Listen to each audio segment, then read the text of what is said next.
I'm Madison Parker, 34, event coordinator for high-profile art openings in Los Angeles. Last Friday, under a violet sky atop the Ritz-Carlton, I thought I was living my dreams. Surrounded by crystal flutes filled with champagne and the hum of approval from Hollywood elite, I watched Brandon Hayes, my fiancé, slip the final dust jacket from a custom design, 6 caramel. Hayes. I said yes before the sapphire fireworks began in the skyline, but before he could rise, a shadow fell across the terrace. Trelly Parker, my sister, my friend, my fiercest rival, stepped into the golden spotlight, wearing a grin I had never seen. She wrapped her arm around Brandon's waist and whispered something that sent chills down my spine. He laughed. She kissed him. The ring flashed between us like a warning sign. I stood frozen, glass shattering in my hand, as every promise I'd ever believed in imploded around me. That night, nothing would ever be the same. And I had no idea why. I grew up in a sunlit craftsman bungalow on Venice Beach, California, where my earliest memories are of salt-tinged breeze and my mother, Linda Parker, teaching me to ride a beach cruiser with training wheels that clicked over cracked pavement. My father, Robert, was a civil engineer who spent weekdays at construction sites across LL, but every Saturday morning he'd turn into chief pancake flipper, wielding a spatula like a conductor's baton. I was 10. My sister Chloe was 8.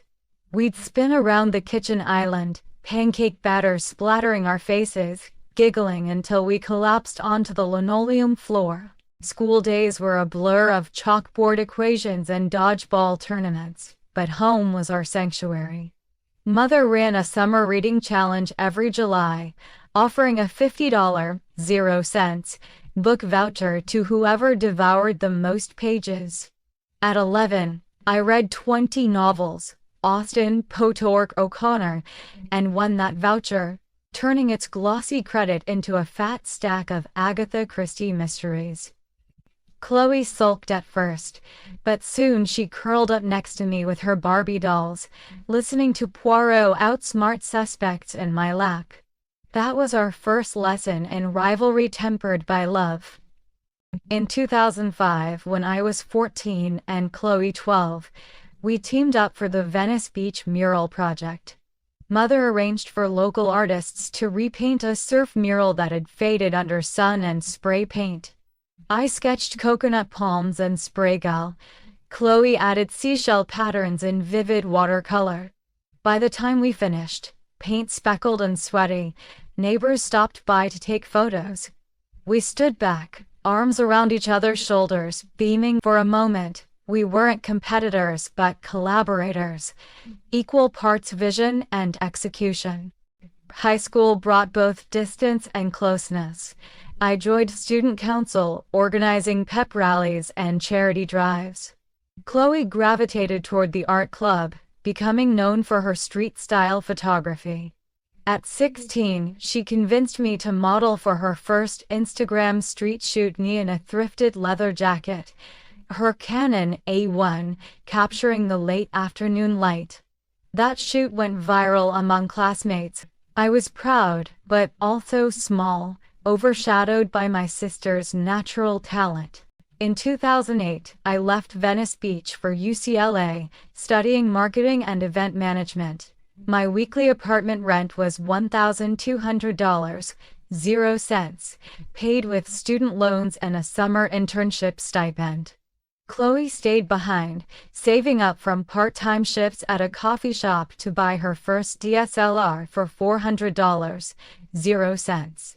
We talked on the phone every night, catching up on lectures, sharing gossip, planning holiday visits. I remember stepping off the 405 freeway into Westwood, palm trees swaying overhead, and texting her. "Promise you'll be my maid of honor," she replied instantly, with a ring emoji and 3 heart emojis. I folded that message into my scrapbook. Graduation in 2012 was a blur of caps, gowns, and champagne-soaked toasts. My parents hosted a backyard party in Venice, complete with a taco truck and margarita machine. Chloe appeared in a sleek black dress, camera slung over her shoulder, capturing every hug and speech. At that moment, I thought she was my sister and my best friend, someone who'd always be there. Little did I know how quickly that bond could be tested. After college, I dove headfirst into event coordination, landing a junior role at a boutique agency that planned gallery openings for LA artists. My first major success was the Pacific Wave exhibit at a refurbished warehouse in downtown. Budget $80,000, 0 cents. I negotiated live DJs, lighting rigs, and a cash bar that netted the gallery $15,000, 0 cents in ticket sales. Chloe flew down from Venice to cover the exhibit, shooting candid portraits of patrons amid neon installations. She teased me. "One day you'll thank me for the exposure," I laughed, not realizing how literal those words would become. Meanwhile, Chloe's career skyrocketed. In 2014, Vogue Runway flew her to Milan Fashion Week to shoot Dior's spring collection. She posted behind-the-scenes shots, models draped in silk, her lens catching the exact moment a hem fluttered. Her inbox swelled with inquiries. Within months, she was booking campaign at $5,000, 0 cents per shoot. We celebrated over takeout pad in my tiny studio apartment to shelter success, but I felt a twinge of pride mixed with envy, as though every dollar she earned was a reminder of my own struggles. Our mother's passing in 2016 fractured us more than we admitted. She'd fought pancreatic cancer with grace, insisting her final days be filled with memories, not tears. Before her last surgery, she handed us a rose gold opal locket, split in two, one half for each daughter. "Promise me," she whispered, "you'll always find your way back to each other." We clutched those halves against our hearts, tears mingling, vowing unity, but grief is messy. Chloe retreated into work, traveling to Tokyo and Paris, while I buried myself in wedding proposals and corporate galas. Phone calls thinned. Visits dwindled. In the years that followed, our paths diverged further. I ascended to senior event coordinator at a top LA firm, juggling a $200,000, 0 cents annual budget and VIP clients. Chloe signed with a premier talent agency, her prints hanging in gallery lobbies from New York to Tokyo. Yet every holiday dinner felt strained, awkward silences padding our conversation. We liked each other's Instagram posts, exchanged perfunctory happy birthday texts, but the warmth that flourished over pancakes and mural paint seemed irretrievably faded. And then came Brandon Hayes. At a gallery opening I organized in 2018, a black tie benefit raising $500,000, 0 cents for arts education. He appeared tall, impeccably tailored, with a smile that lit the dim loft space. He introduced himself as the CEO of a fusion restaurant chain and asked if I'd hear his pitch for hosting a private chef's dinner series. Our first meeting lasted 3 hours, from champagne flute to a neon-lit after-party. When I finally stepped into the cool night air, I called Chloe. "I think I've met someone," she replied with genuine excitement, her half-promises of sisterly solidarity restoring a flicker of our old bond. Those early months felt like destiny. Weekend outings to Napa Valley, sunrise jogs along Santa Monica Pier, impromptu dinners at his flagship restaurant, where a tasting menu cost $250, 0 cents per person, wove our lives together. We spoke of legacy and family, how we both believed success was hollow without someone to share it. But beneath that bliss lay the seeds of our next great story. How the sister who once cheered me on would one day stand between me and everything I thought I'd want. Last month, the first crack in our fairy tale appeared as a missing calendar invitation. Brandon, who'd never once forgotten a meeting, failed to RSD for our joint vendor walkthrough at the Fig and Vine wedding venue. I texted him at 8:02 a.m.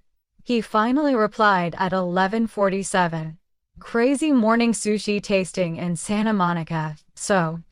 His casual tone felt off, so I checked the Fig and Vine booking portal, no note of cancellation.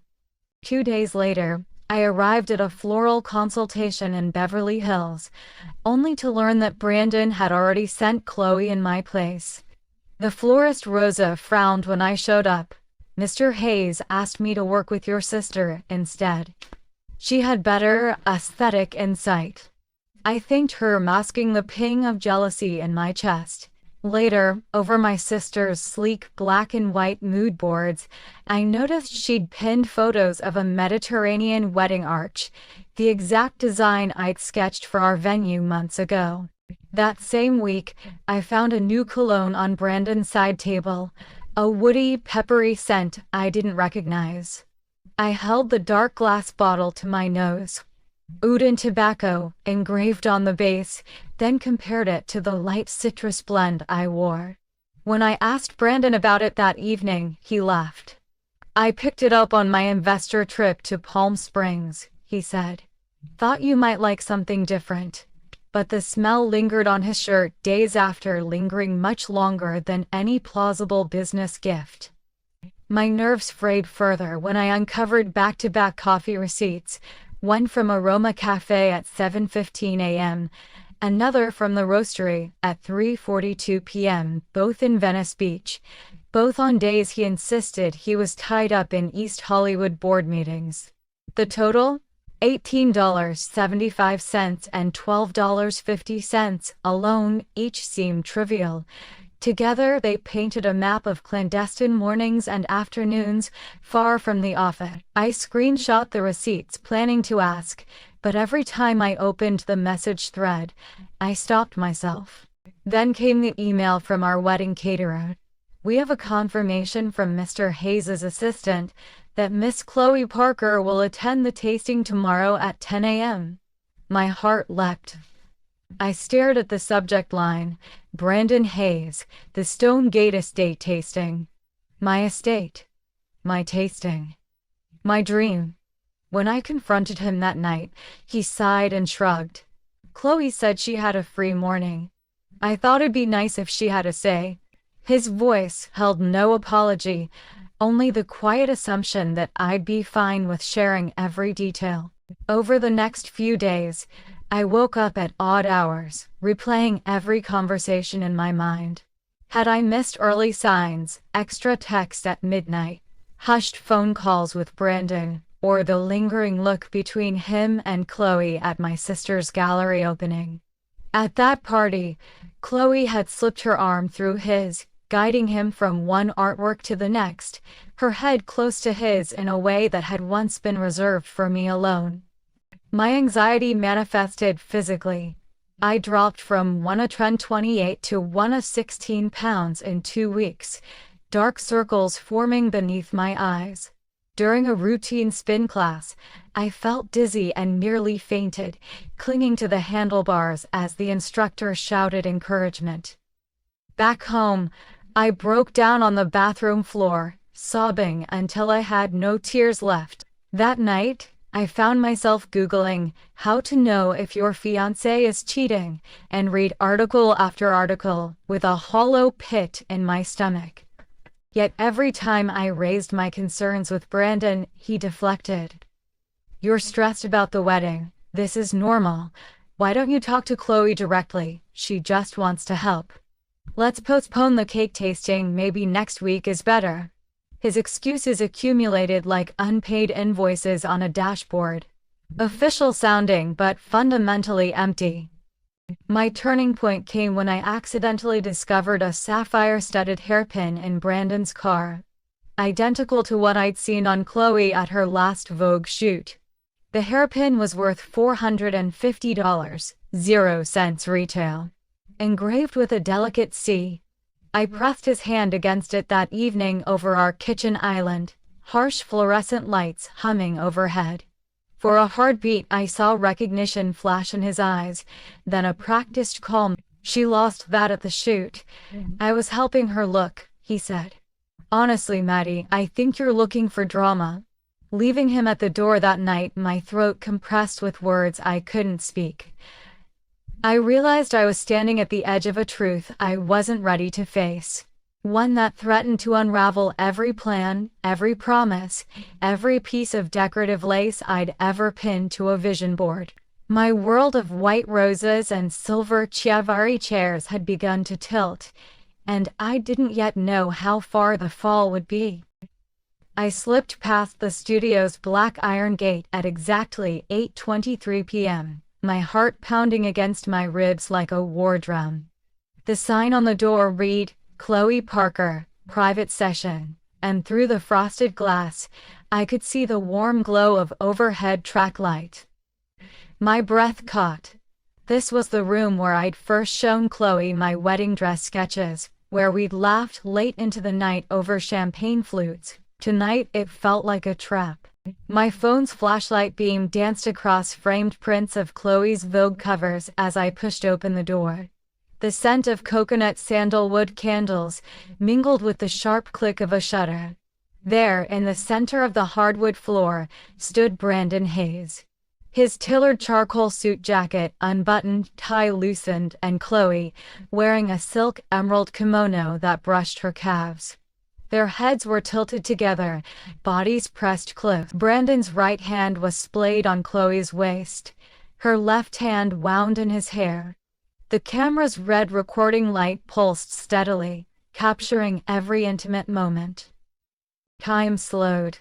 Every promise, every plan, every decoration I'd imagined at the Ritz-Carlton's rooftop deck shattered in that single tableau. My legs went numb. My mouth opened, but no sound came. I was a ghost in my own life, watching betrayal in high definition. Chowie's lips grazed Brandon's neck, and he closed his eyes, tilting his head back. The click-click of the shutter echoed through the room like mocking applause. My chest constricted. I forced myself to step forward, my phone's light illuminating their stolen surrender. "Stop," I whispered, voice brittle. "Just stop." Brandon's eyes flew open. He stumbled backward, glancing between me and the camera. Chloe stepped away, smoothing the silk of her kimono, her expression flickering from surprise to guarded defiance. The floorboards creaked under my weight as I crossed the room. "Explain this," I said, lifting my phone so they could see the screen, my own face reflected in the black glass. "Explain why you're here, alone, with my sister, being filmed like a scene from a movie." Brandon cleared his throat, running a hand through his hair, the emerald ring on his finger catching the light. "Maddie, Don't call me Maddie," I snapped. "The nickname was ours alone. You've got 10 seconds to start making sense." Chloe's defiance cracked. She swallowed and looked down at her bare feet. "Rebecca, no Madison," she began, voice trembling. "I'm sorry. I didn't plan for any of this to happen." "You didn't plan?" I echoed incredulously. "You set up a private shoot. You chose the lighting, the soundtrack, the camera angles. You invited him here." Brandon stepped forward. "It just happened. We didn't mean to hurt you. Don't," I interrupted, my voice low and shaking. "Just save it." Tears burned behind my eyes as I took in every detail. The way Chloe's hair spilled over Brandon's shoulder, the way his eyes softened when he looked at her, the way the camera lens captured it all, knowing this moment would be their proof forever. Chloe lifted her chin defiantly. "I love him, Maddie. I tried to fight it, but I can't deny it anymore." "Love?" I laughed without humor, a hollow sound that echoed off the whitewashed walls. "This is betrayal. This is every invitation I sent him, every seating chart I agonized over, every vendor meeting we scheduled together, erased by your whispers in his ear." Brandon's shoulders slumped. I'm sorry. I never meant for it to go this far. But it did, Chloe said coldly. It went as far as it needed to. She turned away, picking up her camera, thumb scrolling through thumbnails of their embrace. You see, I knew you'd never notice the small things. I knew he was slipping away the moment you got caught in your perfect plans. My fists clenched at my sides. Small things. Like the cologne you stole from my bathroom? The sapphire hairpin your camera bag left in his car? Chloe paused, expression flickering. I gave it back. I thought it would clear things up. Clear things up? My voice cracked. You thought stealing the earring, planting evidence, then staging a kiss would somehow clarify that you wanted my fiancé. Brandon swallowed, avoiding my gaze. It wasn't like that. We found comfort in each other when you were busy scheduling a rehearsal dinner. We didn't plan to hurt you. But you did. My legs felt unsteady. I realized I was standing so close that I could count the individual threads in Brandon's tie. Our ring sparkled with merciless clarity. Behind me, a studio assistant peeked around the corner, eyes wide. Miss Parker, are you okay? She asked, voice tentative. I drew in a shuddering breath. Yes, I managed. I'm fine. I turned back to Brandon and Chloe. Get out. They exchanged a look, heavy with regret and relief. Brandon nodded, strode to me, and reached out as if to touch my arm. I flinched away. Don't, I whispered. Chloe slung her camera bag over her shoulder, her silk kimono brushing the floor.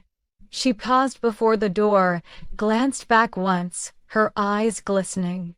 I'm sorry, she said again, softer this time. Then she was gone, the door clicking shut behind her. I remained frozen, the light fading around me, until Brandon cleared his throat. Madison, I lifted my phone. You've got 2 minutes to gather your things and leave. If you ever set foot in my life again, I'll make sure every photo of this night goes viral. The words surprised me as much as them. Brandon paled. Please don't do that. Watch me, I said. He turned on his heel, walking past me without a backward glance. I heard the studio door open and close, then silence thick enough to choke on. I sank onto a leather ottoman, my legs giving out at last. The camera's red light pulsed in the corner, waiting for me to finish their story, my vision blurred with tears and rage and disbelief. When they said "till death do us part," I never imagined it would come from the two people I trusted most. My phone buzzed. A text from the venue manager. I'm so sorry, Madison.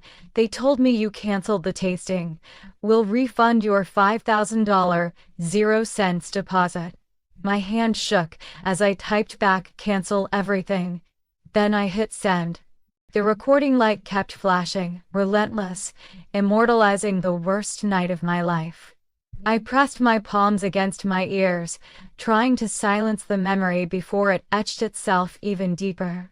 But some images never fade. I walked out of the studio into the cool night air, rain starting to patter against my shoulders like tiny betrayals. My phone buzzed again. Another text from the venue manager confirming the $5,000, 0 cents, deposit refund. But I barely saw it. Instead, I felt my knees buckle and sank to the curb, coat drenched, mascara streaked down my cheeks. The only coherent thought in my head was, I have nothing left. The next morning, I called my parents before sunrise. Dad's voice was gruff with concern. Robert? I croaked. It's me. He stuttered, then demanded to know what happened. I couldn't speak, my throat constricted as if stitched shut. Mom picked up, her gentle voice trembling. Sweetheart, tell us where you are. I gave them my address. They promised to come right away. When they arrived, I was still on the curb. Dad wrapped me in his thick work jacket while Mom held my hand, guiding me inside. I collapsed onto the living room floor, sobbing so hard I couldn't catch my breath. My wedding dress sketch lay on the coffee table, a casualty of my shaking grip. I couldn't face it. Over the next week, I descended into a haze. I canceled our joint bank account, changed my voicemail to, "I'm not accepting calls right now," and deleted every photo of Brandon from my phone. My sleep evaporated. Nights stretched into endless hours of staring at the ceiling, replaying Chloe's silk kimono and Brandon's ring. By day, I barely ate, just sips of lemon water, dropping from 128 pounds to 116 in 10 days. Dark circles deepened under my eyes, making me look hollowed out. I called my therapist for the first time, voice shaking as I spoke. Work slid off my radar. I emailed my boss at the agency for taking an emergency leave, family matter. The reply came within minutes. "Take all the time you need, we'll cover the UNICEF gala planning." But I knew I'd burned bridges. I already missed critical vendor calls, and my assistant informed me 2 major clients were reconsidering contracts cumulatively worth $120,000, 0 cents a year. Guilt pierced me more than grief. One afternoon, I found myself on the bathroom floor, head against the cold porcelain. I cried until I had no tears left, then reached for the Zoloft bottle on the counter. I twisted it open and swallowed 2 pills dry, the chalky taste burning my throat. My vision narrowed as I whispered to my reflection, "Save me." But medication wasn't enough. In a panic-fueled decision, I threw open my closet and yanked out every framed sketch, every vendor quote, every memory of the wedding we'd planned together. I piled them in boxes, labeling one trash and the other donate. My designer heels, rented for a combined cost of $1,200, 0 cents, went into a bag marked return. Even my mother's opal locket, half though painful, felt too heavy to carry. My parents took turns checking on me. Dad, his hair graying further from stress, paced the hallway outside my bedroom. Mom brought me cups of chamomile tea, encouraging me to eat toast. They spoke in hushed whispers about helping me heal, but I sensed the burden I'd become. Their worry etched lines on their faces I'd never seen before. 2 weeks in, I received a letter from the wedding planner, a final invoice of $27,000, 0 cents for services rendered and penalties. My hands shook as I totaled everything: venue, catering, floral arrangements, photographer deposit, all non-refundable. The sum $45,500, 0 cents. Felt like a noose tightening around my chest. I folded the letter, crumpling it into my palm, and then came the blow from the agency. My role on the UNICEF gala was reassigned due to restructuring. It was a polite way of saying they didn't trust me to deliver. I was unmoored, career, engagement, sisterhood, everything in tatters. I cried out into the empty apartment. Why, my turning point or lowest point arrived 3 weeks after the betrayal. I stood at the edge of my balcony, wind whipping at my nightgown, considering letting go. Thoughts blurred: relief, escape, freedom from pain. My hand gripped the railing so tightly my knuckles whitened. Below, city lights glittered like indifferent stars. Then I felt a gentle knock on the glass door. Mom's reflection appeared, eyes red-rimmed but determined. She mouthed, "Come inside." I hesitated, then stepped back. She wrapped me in her arms from behind, holding me until my knees buckled. Through muffled sobs, I whispered, "I can't." She pressed her lips to my hair and murmured, "You don't have to, not alone." In that moment, I realized survival wasn't about toughness, it was about connection. I wasn't just Madison Parker, event coordinator. I was someone's daughter, someone's sister, someone's friend. I needed them. I needed help. That night, I committed to therapy twice a week, to medication, to rebuilding my life piece by piece. I set up a separate savings account New Start fund with a modest goal of $5,000, 0 cents, to cover moving expenses, rent, and professional coaching. My first automatic transfer was $200, 0 cents, small, but symbolic of moving forward. By the end of that week, I canceled my LA apartment lease, monthly rent $2,800, 0 cents, and began researching new cities where my career could restart without the ghost of betrayal. I drafted a resignation letter to the agency, planning to hand it in after securing a new role. I ordered a stainless steel used typewriter online for $120, 0 cents, to write old-school cover letters, and felt a spark of determination. It wasn't a grand victory, just a whisper of hope.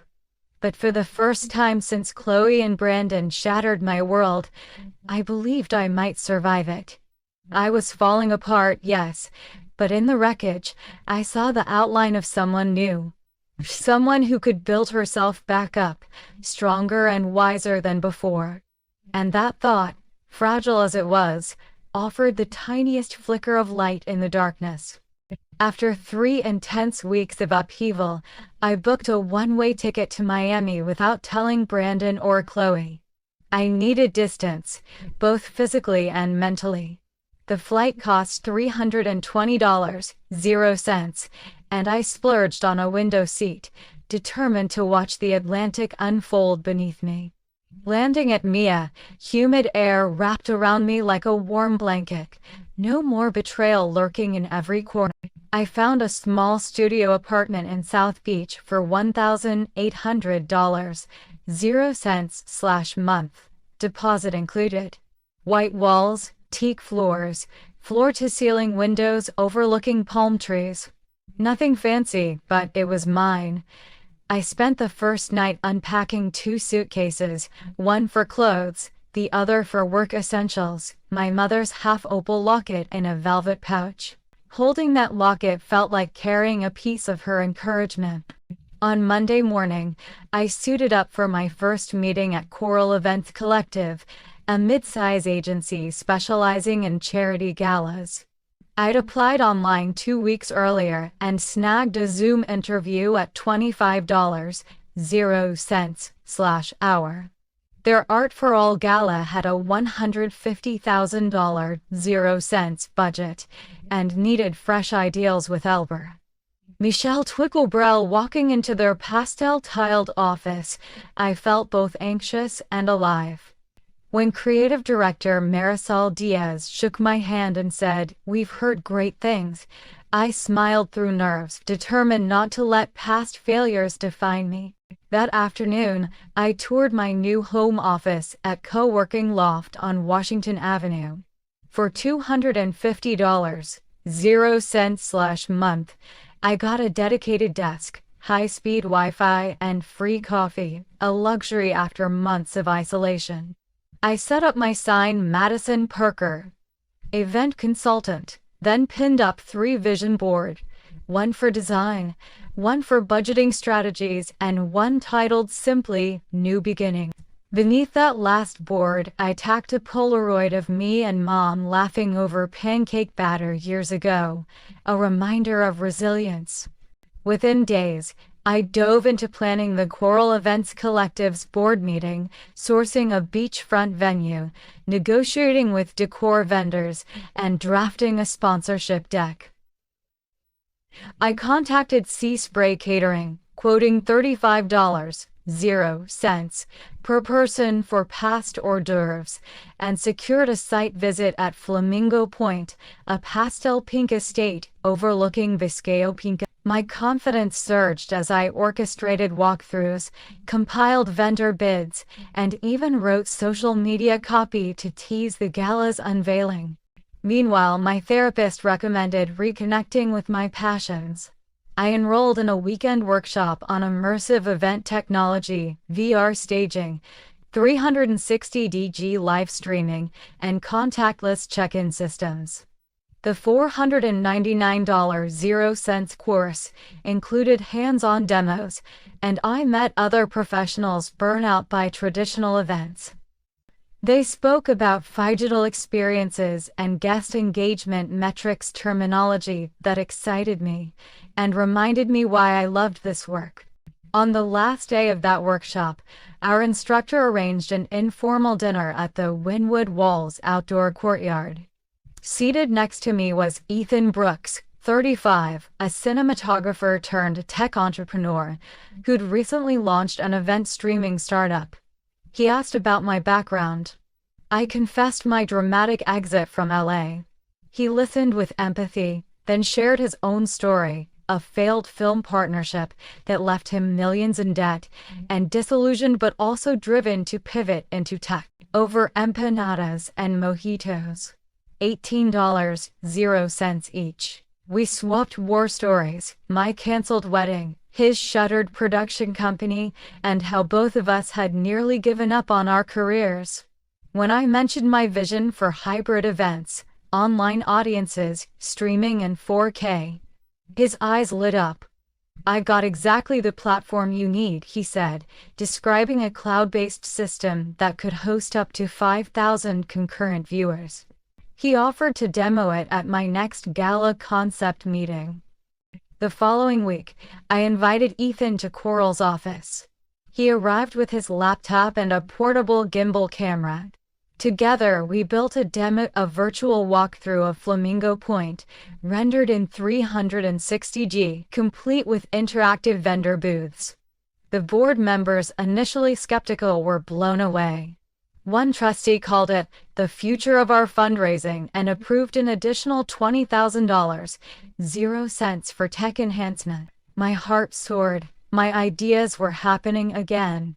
As the gala date approached, Ethan and I collaborated closely, late nights, tweaking live stream settings, testing drone shots, and coordinating rehearsal runs. He was patient, never rushing me, always checking in with a text, "How are you holding up?" I realized I'd begun to look forward to those messages more than the event itself. He made me feel seen, not as the jilted fiancé but as a creative force in her own right. On the night of the Art for All Gala, I stood backstage at Flamingo Point, palm trees lit with fairy lights, and watched as online guests tuned in from 5 continents. Our hybrid ticket sales hit $180,000, 0 cents, 30% over target, and the live auction raised $75,000, 0 cents for the scholarship fund. When Marisol hugged me and said, "You saved this event," I felt tears sting my eyes, but they were tears of... Afterward, Ethan found me amidst the applause, handing me a single white rose, $12, 0 cents in cost, but priceless in symbolism. "You did it," he whispered, eyes warm. I realized then that this collaboration had been my spark, not a romantic spark but a creative one that reignited my passion and self-worth. That night, I stood at the water's edge, ocean breeze tangling my hair, and let the waves wash away the last echoes of betrayal. I had rediscovered my purpose, formed a partnership rooted in respect, and for the first time felt excited about what came next. My life was no longer defined by what was taken from me, but by what I chose to build. Ethan and I continued building on the success of the Art for All Gala, our partnership evolving organically into something deeper. The Monday after the event, I arrived at Coral Events Collective's loft to find him already setting up a prototype for a new VR walkthrough. He greeted me with a bright smile and 2 cups of Colombian pour-over coffee, $6, 0 cents, each handwritten sticker on the lids. For Madison, the bravest planner I know. As I sipped the smooth brew, I felt a warmth that had nothing to do with caffeine. Over the next 2 weeks, we worked side by side, me drafting event layouts, Him rigging 360D cameras, turning Flamingo Point's physical space into an immersive digital venue. We ran rehearsals with a small focus group of 50 patrons. Tickets $75.00 apiece. Live streaming to an additional 200 online viewers. When a microphone glitch froze the broadcast during a key moment, Ethan calmly crouched behind the stage, tightened a loose cable, and had us back online within 30 seconds. I watched him in awe. Where I saw stress, he saw a puzzle to solve. One evening, after a full day of testing, Ethan invited me back to my apartment for dinner. He'd stopped by the South Beach Hilton's gourmet market and picked up ingredients: a pound of wild-caught Gulf shrimp, $18.00. Heirloom cherry tomatoes, $5.00.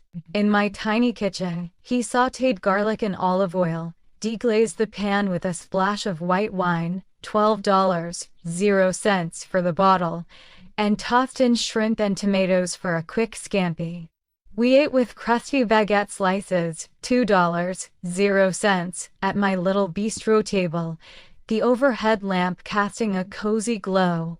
As we talked about event ROI, speaker engagement metrics, and the next choral pitch, I realized how effortless it felt to share space and conversation with him. After dinner, Ethan pulled out a small notebook and asked if I'd mind trying something new. He wanted to practice filming a personal interview for his portfolio. I agreed, and we set up his portable LED lights in front of my vision board-lined wall. He asked gentle questions about my career journey, the highs and lows, and when he said, "What scares you most right now?" I choked up, admitting I still feared being betrayed. He listened without judgment, his camera rolling but his focus entirely on me. When he hugged me afterward, it felt safe, solid. Our friendship deepened as those shoots turned into weekly rituals. He'd send me home baked oatmeal cookies, $0.50 each cost, with notes like, "For tough days." I'd return the favor by bringing fresh fruit cups to his drone testing sessions. Late-night texts turned into long phone calls, sharing our biggest dreams. Mine, to launch a hybrid events platform. His, to develop immersive storytelling for nonprofit. We celebrated small wins, securing a $20,000 0-cents pilot contract, delivering a flawless virtual gala like a milestone couple marking anniversaries. Then came the Innovation Summit in Miami Beach. Coral asked us to co-present on maximizing emotional resonance in hybrid events. The Terrace Ballroom at the Miami Design District was ours to stage, with a $10,000 0-cents tech and decor budget. We arrived early to place dozens of white roses, $5.00 per stem, along the catwalk and sync slide transitions to a custom score by a local composer. Minutes before go time, I felt a familiar adrenaline rush, only this time it was tinged with excitement, not dread. Yet, during our presentation, Ethan introduced me as the creative engine behind every detail, and as I spoke about audience analytics and VR engagement metrics, I saw him watching me with pride in his eyes. In the Q&A, I shared a personal anecdote. After betrayal shattered my world, I discovered that trust isn't restored in grand gestures but in consistent, reliable modes like a partner fixing a broken cable midstream. The audience erupted in applause.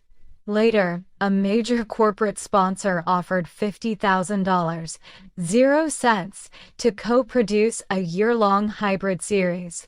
We grinned at each other, no longer just colleagues but collaborators with a shared vision.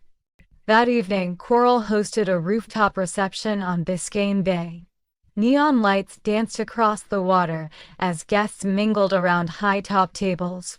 Someone ordered Dom Perignon, $600 per bottle, and laughter rippled through the crowd. I found Ethan by the edge of the deck, holding two flutes. He passed me one, eyes reflecting the skyline. "I'm proud of you," he said softly. I smiled, heart swelling. "We did it." He hesitated, then reached into his suit pocket and produced a slender box about the size of a matchbook. My breath hitched. Inside lay a delicate ring, a 6M emerald flanked by 2 small diamonds on a white gold band. The metal gleamed like promise under the lights. Ethan knelt beside me, the city's glow haloing his silhouette. "Madison," he began, voice steady above the distant waves. "You taught me that partnerships are built on trust, earned day by day. I want to keep earning yours every sunrise, every setback, every triumph. Will you marry me?" My world paused. Tears blurred the water behind him. The crowd's murmur faded as I nodded, voice trembling yes. He slipped the ring onto my finger. Its emerald shone with a green fire that reminded me of Venice Beach's dunes at dawn. We embraced, and for the first time in years, I felt anchored. Later, I texted the whole Coral team. "We're engaged," and pinned a photo of the ring on our project dashboard. Within hours, our sponsor increased the pilot budget by an extra $10,000, HealSense for additional drone coverage. It felt surreal, love and business, healing and success, all converging in one moment. That night, as Ethan and I walked along the shoreline, the salt breeze tangling our hair, I reflected on my journey from betrayal in an LA studio to this turning point beneath Miami stars. My life was no longer defined by what was taken, but by what I chose to build. And beside me, Ethan's steady presence promised that together, we would turn every setback into our next triumph. Long before Chloe and I ever loved or lost the same man, there was another rivalry playing out behind closed doors. The silent competition between Brandon Hayes and Ethan Brooks in the angel investment world. In 2017, Brandon poured $200,000, 0 cents, of his personal capital into Azure Bento, a trendy sushi fusion startup in Santa Monica. He believed the concept, black rice nigiri, would redefine LA dining.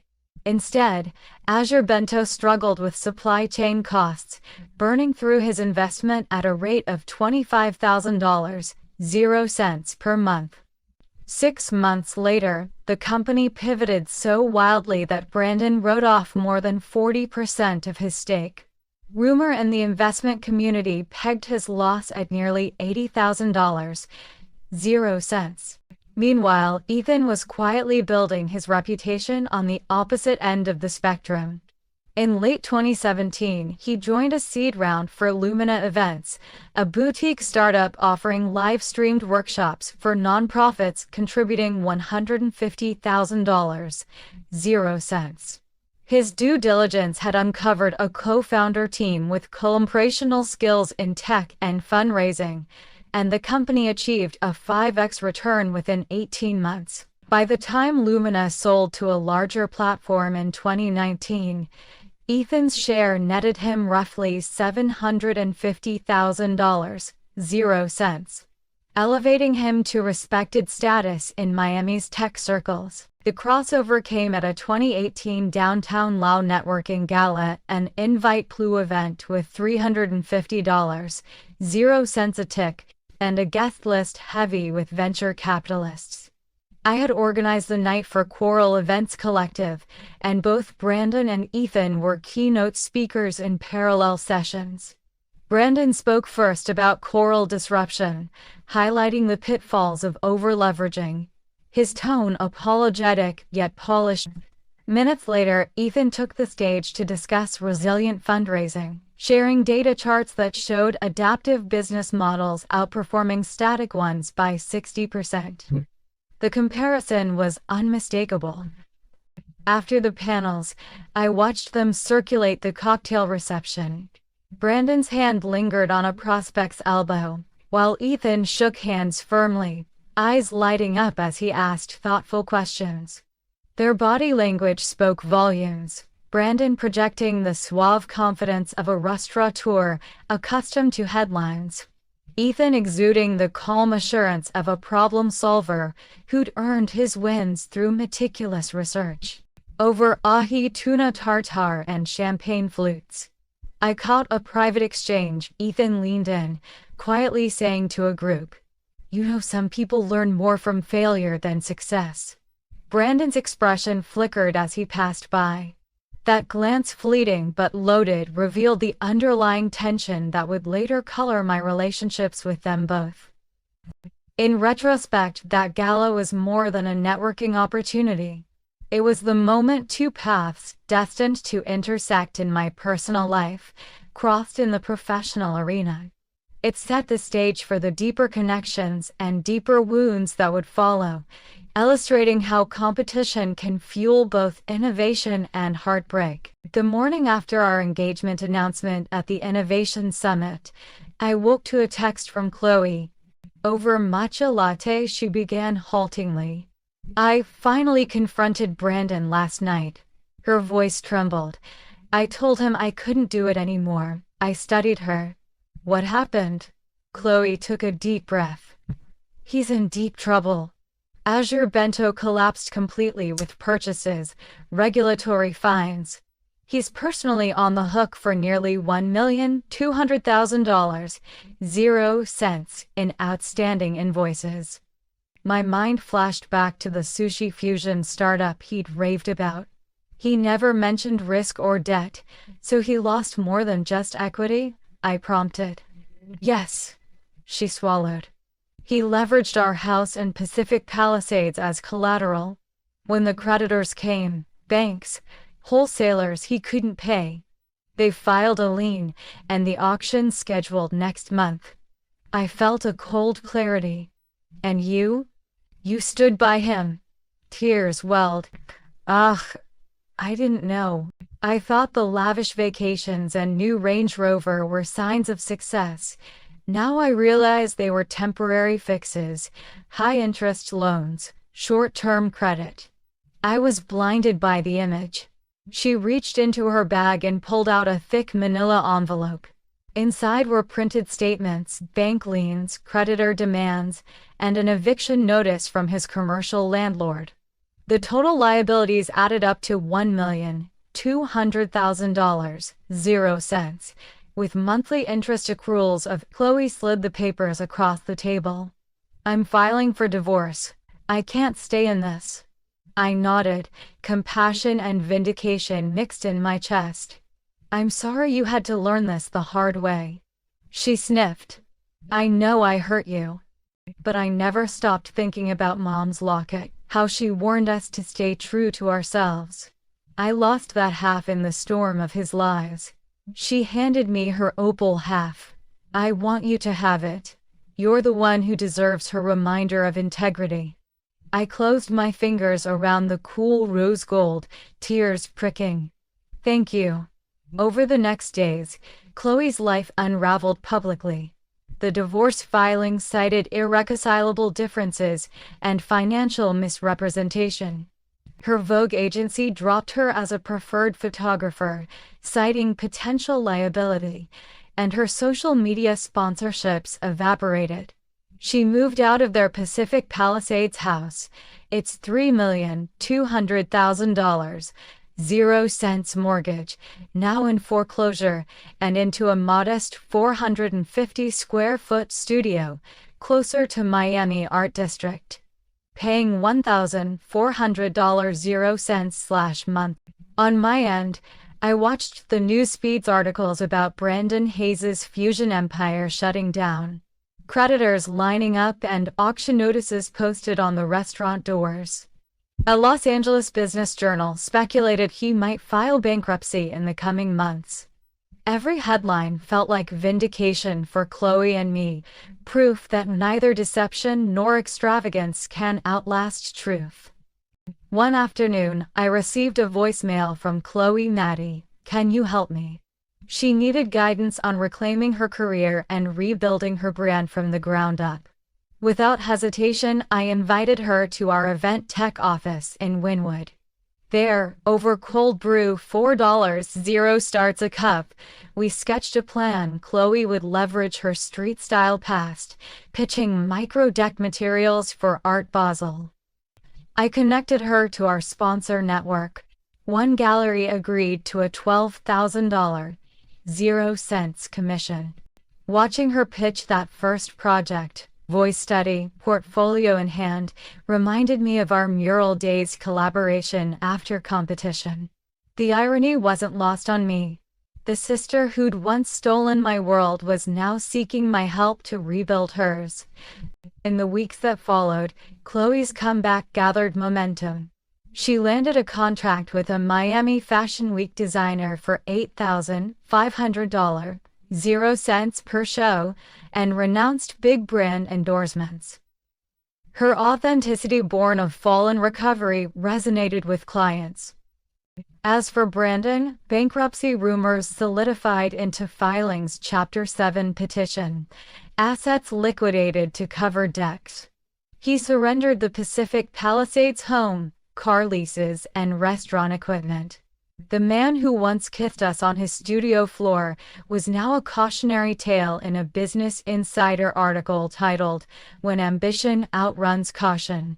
One evening, Chloe and I sat on my rooftop deck, skyline pinkling. She turned to me. "Thank you for saving me twice. Once from him, once by helping me start over." I smiled, squeezing her hand.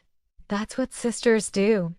In that moment, I felt the locket's opal half warm against my palm, as though our mother were reminding us that true strength comes, not from holding on to hurt, but from forging a new path together. Madison and Ethan's wedding day dawned bright over Vizcaya Gardens in Coral Gables, Florida. Under a sky the color of pale aquamarine, our closest family and friends gathered on stone terraces, draped in swathes of ivory chiffon. The floral arch woven from white roses, baby's breath, and silver dollar eucalyptic had cost $12,500, 0 cents. But every petal felt worth its weight as I stood in my simple, bias-cut silk gown. 30 chairs lined the aisle on either side, each outfitted with a silk cushion and a single sprig of eucalyptus tied with satin ribbon. My heart pounded as I walked toward Ethan, whose navy linen suit and wide smile reflected the confidence and warmth he'd shown me since Miami. When I reached him, he took both my hands. His emerald-cut engagement ring sparkled as the late morning sun struck it, a promise redeemed. We exchanged vows written on cream stationery, each word an echo of our journey. I promise to honor your dreams, to guard your trust, and to build with you a life richer than any we could imagine alone. As we sealed our vows with a kiss, the garden fountains tinkled in applause, and a string quartet struck up an instrumental of "Here Comes the Sun." The moment was tender, unforced, and deeply ours, so unlike the orchestrated spectacle I'd once planned in Los Angeles. Our cocktail reception unfolded under strands of Edison bulbs. Past hors d'oeuvres cost $25, 0 cents per person. Mini crab cakes with lemon aioli, ahi tuna tartare spoons, and blistered shishito peppers. The open bar ran at $45, 0 cents per head, pouring local craft rosé and signature cocktails named New Beginnings and Trust Rebuilt. As guests mingled among the citrus trees and marble statues, Ethan and I slipped away for our first dance on the terrace. No grand stage or chorus, just us, swaying barefoot on the ancient stone, with jasmine-scented breeze around us. I felt the weight of every past mistake melting away. 3 weeks later, we boarded a one-way flight to San Francisco. We'd found a 2-bedroom penthouse in Soma, overlooking the Bay Bridge, purchased for $1,200,000, 0 cents. The open concept living area, floors of reclaimed oak, expansive windows, and a rooftop deck, became both home and creative lab. We spent weekends renovating dove gray walls, $6.00 in smart LED lighting, and a custom oak bar for $2.00 in smart LED lighting. This was where Parker and Brooks' event studio would be born. 6 months in, our first flagship event, the Bay Lights Art Showcase, launched with hybrid flair. Live-streamed artist talks beamed in 4K and 360 DGV gallery tours let remote attendees walk the space. Ticket sales totaled $65.00. Sponsorships added $40.00, camera rig, and a $500 drone. Ethan handled tech integration. I curated immersive experiences. Our investors, once skeptical, wired an extra $10.00 for expanded interactive booths.